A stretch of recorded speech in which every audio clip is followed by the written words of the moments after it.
Esselamu Aleyküm dostlar, hoş gördük sizleri. Bugün sizlerle en sade metodla Ərəbcə öyrən kitabının növbəti dərsimize başlayırıq. Biz daha önce demiştik ki bu kitap her bir tələbənin müstəqil şəkildə Ərəbcəni öyrənməsi üçün hesablanıb. Bizim bugünkü dersimiz burada başlıqdan da gördüğünüz kimi olacaq. Aləmətul fi'li, fiilin əlamətləri. Biz keçən dərsimizdə feil nədir? Feilin zamana görə növlərini öyrəndik. Bugün isə feilin əlamətlərini öyrənəcəyik. Yəni siz bu əlamətlərə hər hansı bir sözdə rast gəlsəniz, biləcəksiniz ki, həmin söz feildir. Belə ilə dərsimizə başlayırıq. Bismillah. Adından da göründüyü kimi, bu dərsimiz feilin əlamətləri haqqında olacaq. Keçən dərslərimizdə feilin nə olduğunu və hansı zamanlarda işləndiyini öyrəndik. Bugün isə feilin əlamətlərini izah edəcəyik. Burada cədvəl şəklində görürsünüz, bölgə aparılıb və ümumi olarak feilin 4 əlaməti olduğu burada qeyd olunub. Feilin birinci əlaməti qad, feilin ikinci əlaməti sin hərfi, feilin üçüncü əlaməti səufə, feilin dördüncü əlaməti isə sükunlu t hərfidir. İndi bunlar feilin önündə mi gəlir, feilin ortasında mı gəlir, feilin sonunda mı gəlir? Yəni bunlar feillə necə işləndikdə biz bunu təyin edə biləcəyik. İnşallah irəlidə bu qaydaların hamısını ayrı-ayrı səhifələrdə izah edəcəyik. Növbəti, bu arada səhifə 33-lük. İndi yazını oxuyuruq burada.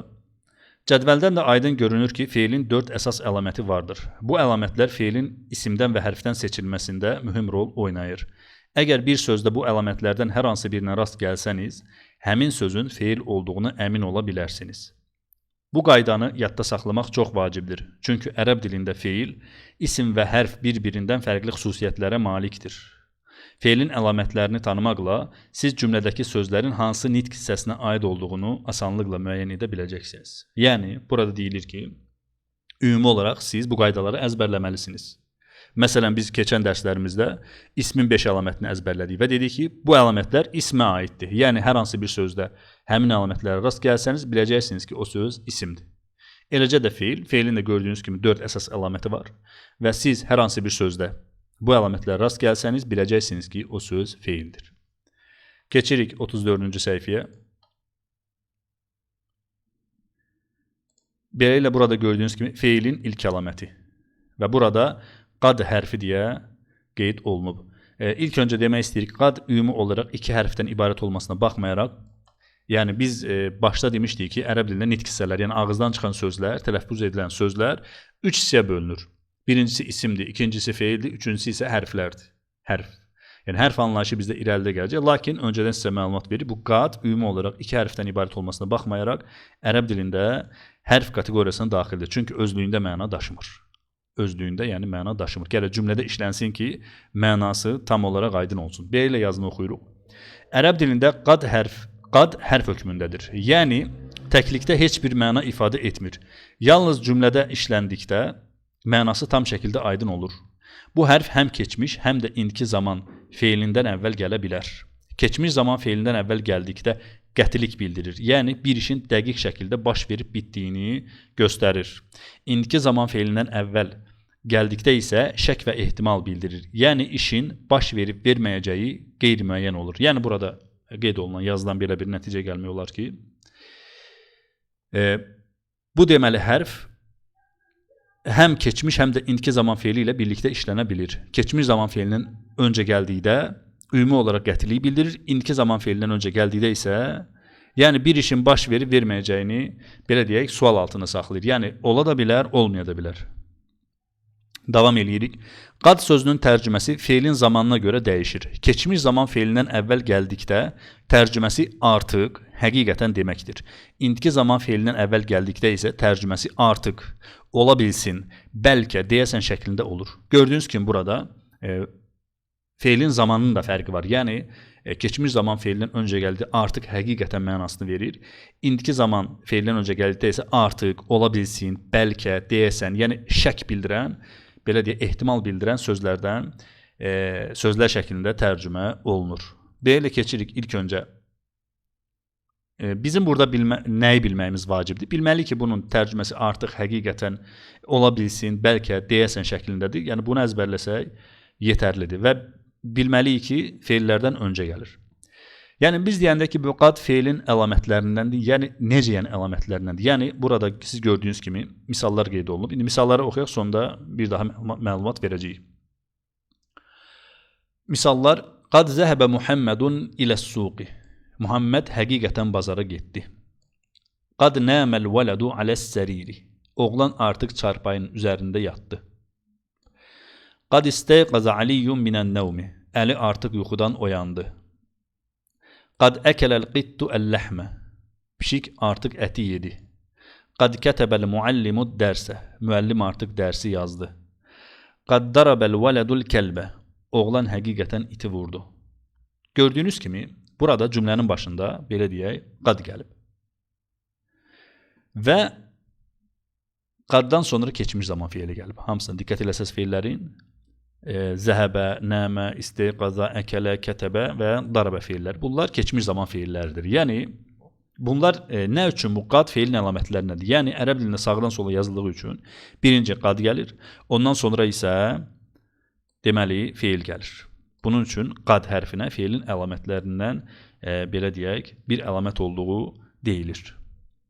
Yəni, yazılar bəsit şəkildədir. Özünüz belə kitabdan oxusaz, başa düşə bilərsiniz. Lakin biz kömək məqsədi ilə bunu izah edirik ki, yəni oxuyuruq ki, tələbəyə əlavə dəstək olsun. 34-cü səhifəni də bitirdik. Deməli, bu qad hərfi, qad hərfindən sonra keçmiş zaman feili deməli, gəldikdə. Yəni, keçmiş zaman feilindən öncə qad gəldikdə. Yəni, görürsünüz, bu keçmiş zaman feilidir və ondan öncə isə qad gəlib. İndi burada bir yazı var, yazını oxuyuruq. Gördüyünüz kimi, qad hərfindən sonra keçmiş zaman feilləri gəlmişdir. Daha əvvəl də qeyd etdiyimiz kimi, keçmiş zaman feilindən əvvəl gəldikdə artıq həqiqətən mənalarını ifadə edir. Yəni, bir şeydə diqqətinizə çatdırmaq istəyirəm. Ümumi olaraq keçmiş zaman feilindən dedik, öncə gəldi qətilik. Yəni, bir iş artıq baş verib bitib. Yəni, onun belə deyək, ehtimalı, onun şəkki şübhəsi yoxdur. Məsələn, əgər əli artıq yuxudan oyanıbsa, qadla keçmiş zamanla işləmsə, artıq yuxudan oyanıb. Yəni, bu dəqiqdir. İndi keçək növbəti indiki zaman feilindən öncə gəldikdə. İndi diqqət eləyəcəksiniz, qaddan sonra, qad hərfindən sonra gələn feillər deməli indiki zaman feilləridir. Qad yəzhəbu Muhammedun iləs-suqi. Muhammed artıq bazara gedir. Qad yənəmul vələdu aləs-səriri. Deyəsən oğlan çarpayının üzərində yatır. Qad yəstəyqizu Aliyyun minən-nəvmi. Deyəsən Əli yuxudan oyanır. Qad yadribul vələdul kəlbə. Oğlan artıq iti vurur. Qad yəqdil hakimu aləl-cani. Hakim artıq caniyə hökm oxuyur. Qad yəsriqu s-səriqu dərracətə. Qad yəsriqu əs-səriqu əd-dərracətə. Biraz belə deyək, asta oxumaq istədim ki, yeni öyrənənlər normal şəkildə izləyə bilsinlər. Ola bilsin, oğru velosipedi oğurlayır. Baxın, burada diqqət edirsiniz. Görün, qad gəlib, qad hərfi. Ondan sonra gələn feillər nədir? İndiki zaman feilləridir. Və burada ümumi olaraq bu qadın indiki zaman feilindən öncə gəlməsi bu işin olub olmayacağını, belə deyək, sual altında saxlayır. Yəni, ola da bilər, olmaya da bilər. Məsələn, misal olaraq, bu arada səhifə 35-deyik. Yuxarıda qeyd etdiyimiz kimi, qad hərfi indiki zaman feilindən əvvəl gəldikdə şək və ya mümkünlük bildirir. Məsələn, Muhammed deyəsən bazara gedir. Yəni, bu cümlə, misal cümləsidir. Bu cümlədə Muhammedin bazara gedib getməməsi sual altındadır. Çünki o hələ yola çıxmayıb və ola bilsin ki, heç getməyəcək. Hətta mümkündür ki, Muhammed fikrindən daşınıb bazara deyil, başqa bir işin dalınca getsin. Beləliklə, digər cümlələri də bu nümunəyə qiyas etməklə dərsi tam şəkildə başa düşə bilərsiniz. Yəni, gördüyünüz kimi burada ümumi olaraq, məsələn, indi başqa bir əlavə izah şifahi olaraq verir. Məsələn, qad yəzhəbu Muhammedun iləs-suq. Muhammed artıq bazara gedir. Deyəsən bazara gedir. Fərq eləmir. Baxın, qaddan sonra dedik ki, qad hərfindən sonra indiki zaman feili gəlir. Ola bilsin Muhammed burada bazara getmədi. Ola bilsin başqa bir məktəbə getdi. Ola bilsin başqa bir ziyarət eləməyə getdi qohumunu. Fərq eləməz. Ona görə burada ehtimal bildirir. Yəni, ola da bilər, olmaya da bilər. Bəli, səhifə 36-ya keçirik. Deməli, feilin ikinci əlamətinə keçirik. Sin hərfi. Feilin ikinci əlaməti sin hərfi. Feilin ikinci əlaməti sin hərfidir. Bu hərf indiki zaman feilinin əvvəlinə birləşərək feili gələcək zamana aid edir. Gələcək zaman dedikdə burada vaxt anlayışı keçmiş zamandakı kimi başa düşülməlidir. Ola bilsin ki, bəzi oxucular gələcək zamanı eşidəndə bunun üçün bir neçə ilin keçməli olduğunu düşünsünlər. Lakin bu doğru deyil. Gələcək zaman irəlidə baş verəcək hər hansı bir hadisə və ya işi bildirir. Burada konkret bir vaxt anlayışı yoxdur. Hətta 10 saniyə sonra baş verəcək bir iş və ya hadisə belə gələcək zaman sayılır. Yəni, gələcək zaman deyildikdə, hal-hazırda baş verməyin, yəni 3-5 saniyə sonra, 1 saniyə sonra baş verəcək hər hansı bir hadisə artıq gələcək zaman sayılır. Misal olaraq, Səyəzhəbu Muhammedun iləs-suqi. Muhammed bazara gedəcək. Səyənəmul vələdu aləs-səriri. Oğlan çarpayının üzərində yatacaq. Səyəstəyqizu aliyyun minən-nəvmi. Əli yuxudan oyanacaq. Səyəkulul qittu əl-ləhmə. Pişik əti yeyəcək. Səyədribul vələdu əl-kəlbə. Oğlan iti vuracaq. Gördüyünüz kimi qırmızı rənglə qeyd edilən sin hərfi gələcək zamanı bildirir. Bu hərf indiki zaman feilinin əvvəlinə birləşərək həmin feili gələcək zamana aid edir. Yəni, indiki zaman feilinin önünə sin hərfini əlavə etsəniz, həmin feil gələcək zamana aid olacaq.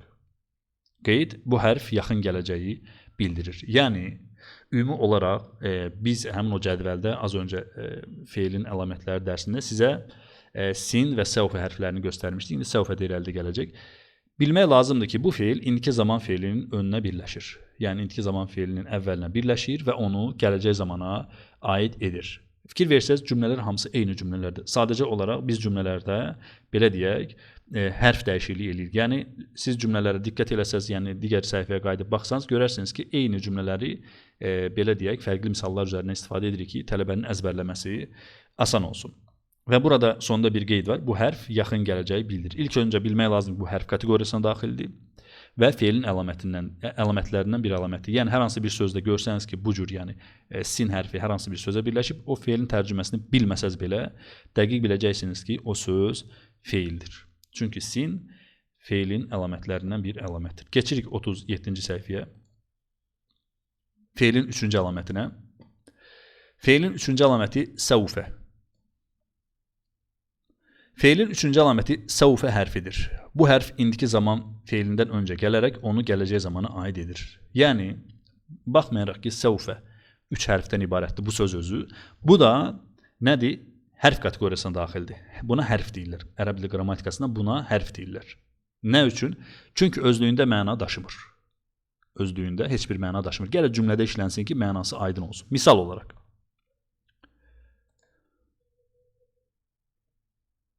Misal olaraq, Səvfə yəzhəbu Muhammedun iləs-suqi. Muhammed bazara gedəcək. Səvfə yənəmul vələdu aləs-səriri. Oğlan çarpayının üzərində yatacaq.